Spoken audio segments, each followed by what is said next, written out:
Sinimula ni Pangulong Ferdinand R. Marcos Jr. ang linggo sa pagtanggap kina U.S. Secretary of State Antony Blinken at Secretary of Defense Lloyd Austin. Sa pulong, siniguro ang pagpapatuloy ng bukas na linya ng komunikasyon sa pagitan ng Pilipinas at Estados Unidos.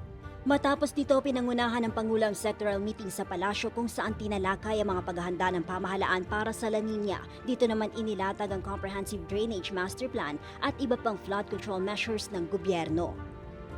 Araw ng Miyerkules, ika-31 ng Hulyo, pinangunahan ni Pangulong Marcos ang turnover ng ikatlong Intergovernmental Relations Body o IGRB Progress Report ng Bangsamoro Region at ng National Government. Sabi ni Pangulo Marcos, sumasalamin lamang ito sa commitment ng pamahalaan na isulong ang pangmatagalang kaayusan at kaunlaran sa BARMM.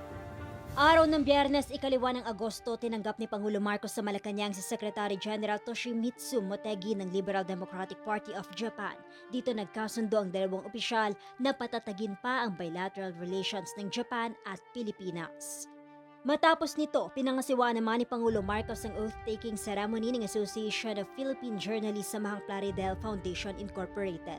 Sa kaganapan, binigyang diin ng Pangulo ang malaking papel na ginagampanan ng free press sa demokrasya ng bansa kasabay ng pangako na ang kanyang administrasyon mananatili ang suporta sa pagsusulong ng safe environment para sa malayang pamamahayag. At yan ang mga aktibidad ng Pangulo ngayong linggo katuwang ang PBS Public Affairs Division Team. Ito si Racal Bayan para sa Radyo Pilipinas.